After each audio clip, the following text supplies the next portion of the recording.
আন্দোলনের সময় থানা থেকে লুট হওয়া অস্ত্র ও গুলি পুরোপুরি উদ্ধার হয়নি, সেগুলো দুর্বৃত্তদের হাতে রয়ে গিয়েছে। এসব অস্ত্র উদ্ধারের পাশাপাশি আওয়ামী লীগ সরকারের সময় দেওয়া অস্ত্রের লাইসেন্সও স্থগিত করে সেগুলো থানায় জমা দেওয়ার জন্য স্বরাষ্ট্র মন্ত্রণালয় ৩ সেপ্টেম্বর পর্যন্ত সময় বেঁধে দিয়েছে। এসব অস্ত্র জমা ও উদ্ধারের পদক্ষেপের পর থেকেই ডিবি পুলিশের হেফাজতে রয়েছেন সালমান এফ রহমান। তার দাবি, শেখ পরিবারের অতি লোভের কারণেই দেশের অর্থনৈতিক অবস্থা এতটা শোচনীয় হয়েছে। তাতে সবসময় সায় দিতেন সরকারের শীর্ষস্থানীয় কিছু ব্যক্তি। শেখ হাসিনাকে আসসালামু আলাইকুম প্রিয় দর্শক, ৩ সেপ্টেম্বরের পরেই দেশে নামছে যৌথ বাহিনী।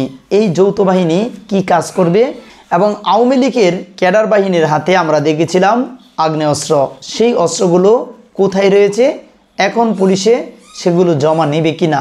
এবং আমরা আরও দেখেছি আওয়ামী লীগ সরকার থাকাকালীন নতুন নতুন প্রকল্প করেছে, অর্থাৎ প্রকল্প মানেই শেখ পরিবারের ঈদ উদযাপন।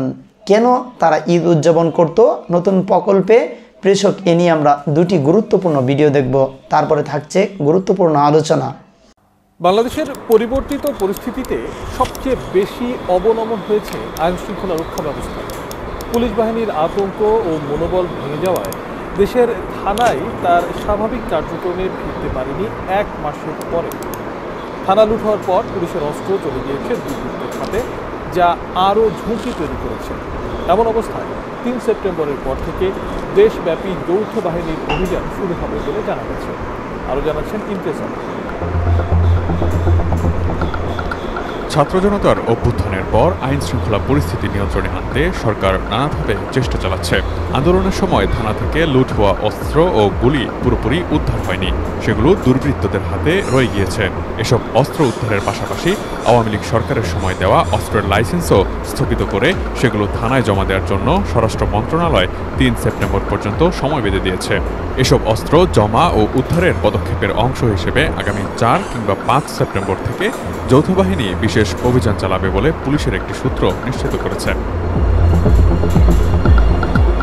এ বিষয়ে জানতে চাইলে পুলিশের মহাপরিদর্শক মোহাম্মদ মঈনুল ইসলাম গণমাধ্যমকে বলেন, নির্দেশনা অনুযায়ী ৩ সেপ্টেম্বরের মধ্যে সব অস্ত্র পুলিশের কাছে জমা দিতে হবে।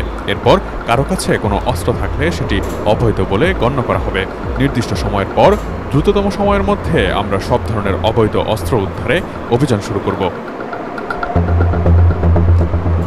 ডিজাইন, এলিগেন্স, বিউটি, সেরা পণ্য সবার জন্য জেভিকো।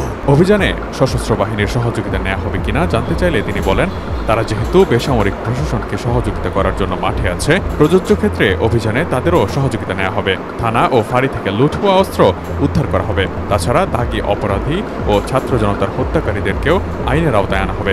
আইজিপি আরও বলেন, কতিপয় উচ্চাভিলাষী পুলিশ কর্মকর্তার কারণে বাহিনীতে কিছু সমস্যা হচ্ছে। ইনশাল্লাহ অল্প সময়ের মধ্যেই সবকিছু ঠিক হয়ে যাবে। চলতি বছরের জানুয়ারিতে পুলিশের স্পেশাল ব্রাঞ্চ থেকে পাওয়া তথ্য মতে সারা দেশে বৈধ অস্ত্রের সংখ্যা ৫০,৩১০টি। এর মধ্যে ব্যক্তিগত অস্ত্র ৪৫,২২৬টি। এগুলোর মধ্যে পিস্তল ৪,৬৮৩টি, রিভলভার ২,০৪৩টি, একনলা বন্দুক ২০,৮০৯টি, দোনলা বন্দুক ১০,৭১৯টি, শটগান ৫,৪৪৪টি, রাইফেল ১,৭০৬টি এবং অন্যান্য আগ্নেয়াস্ত্র রয়েছে ৪,০০৬টি। বাকি অস্ত্রগুলো বিভিন্ন আর্থিক ও অন্যান্য প্রতিষ্ঠানের নামে লাইসেন্স করা। প্রাপ্ত হিসাব বলছে এসব অস্ত্রের মধ্যে ১০,২১৫টি রয়েছে রাজনীতিবিদদের কাছে। আওয়ামী লীগের নেতাকর্মীদের কাছে রয়েছে ৭,২১৫টি অস্ত্র। অন্যদিকে বিএনপি নেতাকর্মীর কাছে ২,৫৮৭টি অস্ত্র এবং অন্যান্য রাজনৈতিক দলের সঙ্গে জড়িত। গ্রেপ্তারের পর থেকেই ডিবি পুলিশের হেফাজতে রয়েছেন সাবেক প্রধানমন্ত্রীর বিনিয়োগ ও শিল্প বিষয়ক উপদেষ্টা সালমান এফ রহমান। ডিবির জিজ্ঞাসাবাদে নতুন নতুন তথ্য দিচ্ছেন তিনি। এবার সাবেক প্রধানমন্ত্রী শেখ হাসিনা, তার বোন শেখ রেহানা ও ছেলে জয়কে নিয়ে চাঞ্চল্যকর তথ্য দিয়েছেন সালমান এফ রহমান। কি বললেন সাবেক এই উপদেষ্টা, জানাচ্ছেন শেখ ফরিদ।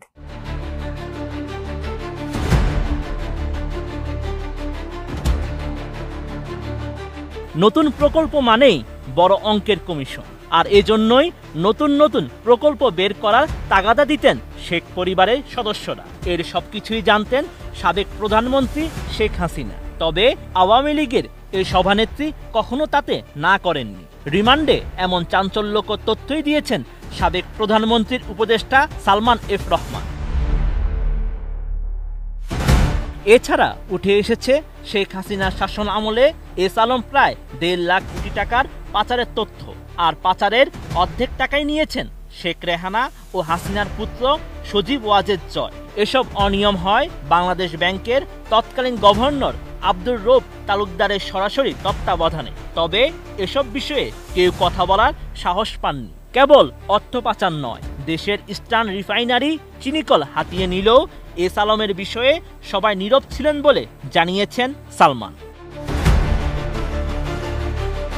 এদিকে গ্রেপ্তারের পর থেকে ডিবি পুলিশের হেফাজতে রয়েছেন সালমান এফ রহমান। তার দাবি, শেখ পরিবারের অতি লোভের কারণেই দেশের অর্থনৈতিক অবস্থা এতটা শোচনীয় হয়েছে। তাতে সবসময় সায় দিতেন সরকারের শীর্ষস্থানীয় কিছু ব্যক্তি। শেখ হাসিনাকে বোঝাতে গিয়ে অনেকে ছিটকে পড়েছেন, কারণ আওয়ামী লীগের এই সভানেত্রী সবসময় তার নিজের সিদ্ধান্তে অটল থাকতেন।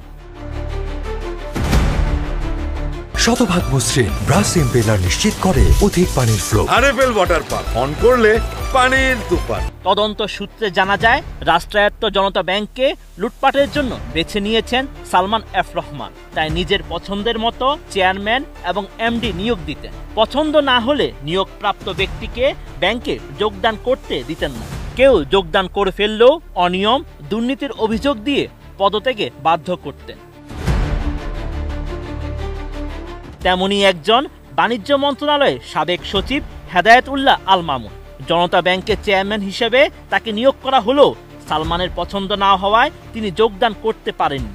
একইভাবে কেন্দ্রীয় ব্যাংকের সাবেক পরিচালক ডক্টর জামাল উদ্দিন আহমেদ জনতা ব্যাংকের চেয়ারম্যান হিসেবে যোগদান করলেও দুর্নীতির অভিযোগ তোলে তাকে পদত্যাগে বাধ্য করেন। এসব বিষয়ে প্রশ্ন করলেও নীরব থাকেন সাবেক এই উপদেষ্টা। অন্যদিকে তদন্ত সংশ্লিষ্টদের কাছে তথ্য এসেছে, সুকুক বন্ডের মাধ্যমে সালমান এফ রহমান তুলে নিয়েছেন 2,250 কোটি টাকা। এই বন্ড কেনার জন্য ব্যাংকগুলোকে বাধ্য করেছেন তিনি। প্রথম দিকে ব্যাংকগুলো বিনিয়োগে রাজি না হওয়ায় পরবর্তীতে বাংলাদেশ ব্যাংক থেকে সার্কুলার জারি করানো হয়, যাতে ব্যাংকগুলো বন্ডে বিনিয়োগে বাধ্য হয়। তবে বারবার নিজের অসুস্থতার দোহাই দিয়ে প্রশ্ন এড়িয়ে যাচ্ছেন সালমান।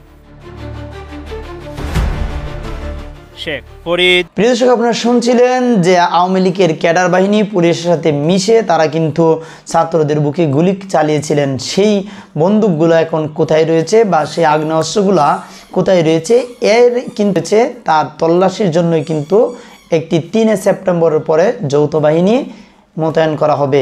অর্থাৎ এই যৌথ বাহিনী সকলের বাসা এবং যে বাংলাদেশে বৈধ অবৈধ এবং পুলিশের অস্ত্র কোথায় আছে তারা কিন্তু সেগুলো 3 সেপ্টেম্বর পরেই কিন্তু তারা সেগুলো বার করার চেষ্টা করা শুরু করবেন এবং সেই অভিযানের আগেই সবাইকে অস্ত্র জমা দেওয়ার কিন্তু আহ্বান করেছেন। তবে প্রিয় দর্শক, একটি গুরুত্বপূর্ণ কথা যেটি না বললেই নয়, সেটি হলো আওয়ামী লীগের শাসনে শুনেছি তারা নতুন নতুন প্রকল্প করতেন। আসলে এই নতুন নতুন প্রকল্প করার উদ্দেশ্য ছিল এটাই যে তারা মোটা অঙ্কের টাকা বাহিরে পাচার করতে পারত।